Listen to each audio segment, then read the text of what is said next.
Abraham Maslow theory. Individuals must satisfy their lower-level needs before they can move on to higher-level needs, and the satisfaction of these needs provides a sense of fulfillment and happiness. Maslow's concept of self-actualization, which refers to the realization of one's full potential and the pursuit of personal growth and fulfillment. Maslow believed that self-actualization is a central aspect of human development and that it is characterized by a sense of creativity, spontaneity, and authenticity. Several examples to illustrate Maslow's holistic dynamic theory. Physiological needs. An example might be a person who is hungry and seeks out food to satisfy their hunger. Safety needs. An example might be a person who feels unsafe in their neighborhood and takes steps to secure their home and property.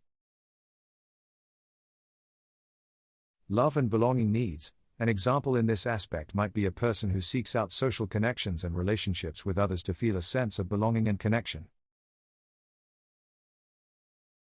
Esteem needs. An example might be a person who seeks recognition and respect from others, or who strives to achieve a sense of competence and mastery in their work or other pursuits.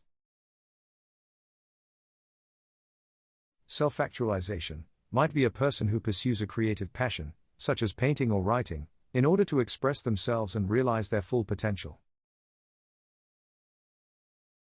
Peak experiences. An example in this aspect might be a person who feels a sense of awe and transcendence while exploring a beautiful natural setting, such as a mountain or beach. Carl Rogers' person-centered theory. The therapist and client relationship should be characterized by a sense of empathy and understanding, as well as a sense of unconditional positive regard. Rogers believed that human beings are naturally inclined towards growth and self-actualization, but these tendencies can be inhibited by negative experiences and social conditioning. Self-concept. Rogers believed that the self-concept is a central aspect of personality, and that it is formed through a process of interaction with others. An example is how a child's self-concept can be influenced by the feedback they receive from their parents and other significant individuals in their lives. Positive regard may be conditional, which is based on meeting certain expectations, and may be unconditional, which is based on acceptance and valuing of the individual regardless of their behavior. An example is how a person's sense of self-worth can be negatively impacted by conditional positive regard, such as only receiving approval when they meet certain standards. Empathy and genuineness. Rogers believed that empathy and genuineness are essential qualities for a therapist, and that they are necessary for building a strong therapeutic relationship. An example is how a therapist's ability to demonstrate empathy and genuineness can help create a safe and supportive environment for a client to explore their thoughts and feelings. Criticisms of Rogers' theory, regarding for his approach to be overly focused on the client's subjective experience, and the lack of empirical support for some of his key concepts. An example is how the subjective experience of the client may lead to a neglect of objective reality and external factors that may be contributing to the client's difficulties. Erikson's theory. Personality development occurs throughout the lifespan, and individuals must navigate a series of psychosocial crises in order to achieve a sense of identity and well-being. One of the key concepts in Erikson's theory is the idea of identity formation, the process of developing a coherent and consistent sense of self over the course of the lifespan. Erikson's theory consists of 8 stages, each of which represents a different psychosocial crisis that must be resolved in order for the individual to progress to the next stage. Trust versus mistrust. Stage might be in a newborn baby who is learning to trust their caregiver to meet their basic needs such as food, warmth, and comfort. Autonomy versus shame and doubt. A toddler who is learning to assert their independence and control over environment, but may feel shame or doubt if they are criticized or punished for their behavior.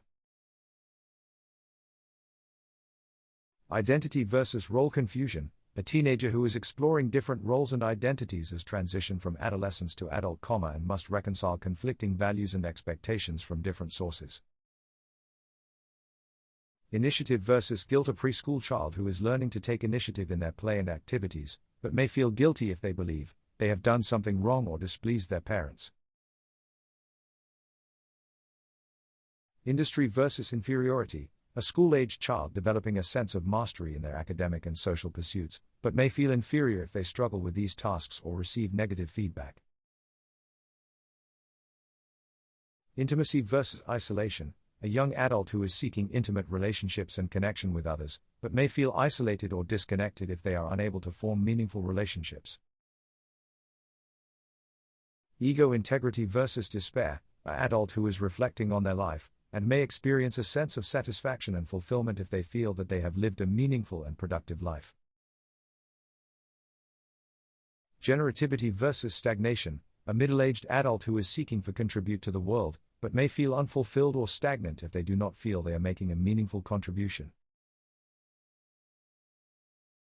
Cultural identity. A person who is struggling to reconcile their cultural identity, and must navigate the tension between their cultural values and the pressures to conform to mainstream norms. Allport, Psychology of the Individual. Allport is known for his focus on the uniqueness and individuality of the person, and his rejection of psychoanalytic and behaviorist approaches to personality. Allport's trait theory has been used to study the ways in which personality traits predict behavior in various contexts, such as job performance, academic achievement, and health outcomes.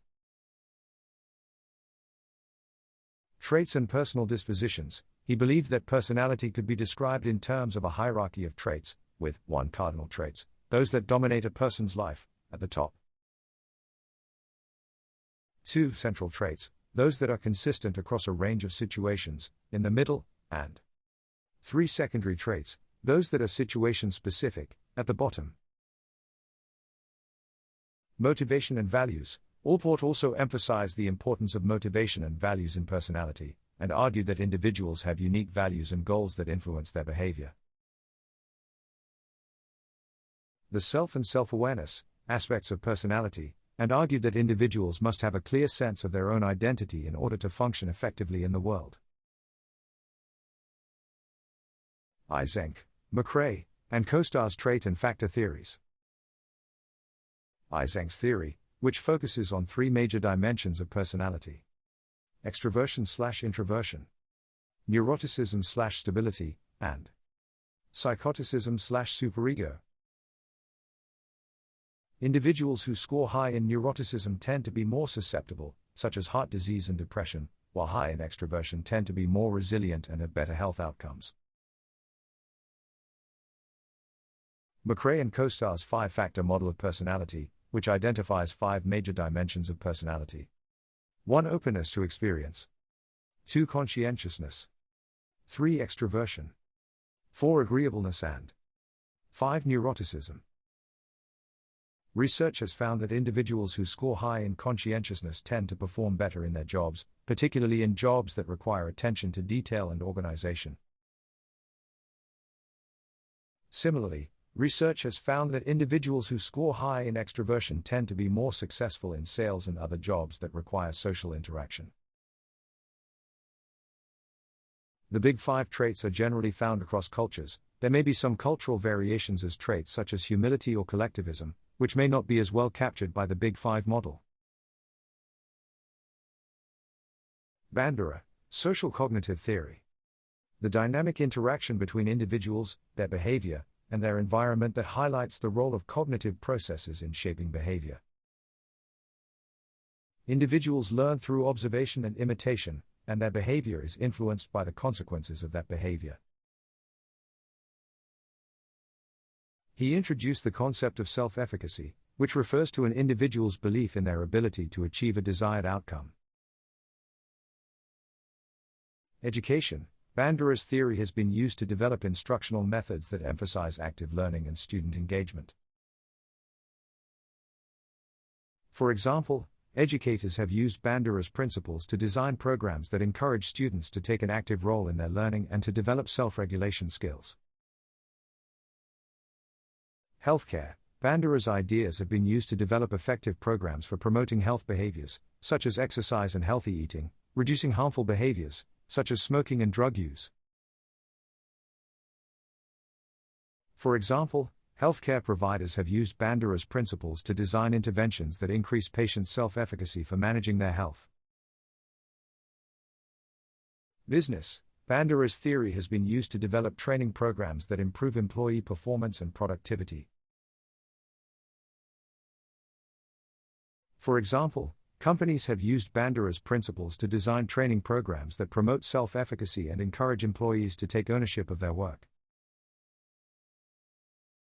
Sports. Bandura's theory has been used to improve athletic performance by promoting self-efficacy and positive self-talk. For example, coaches have used Bandura's principles to design training programs that help athletes overcome self-doubt and perform at their best.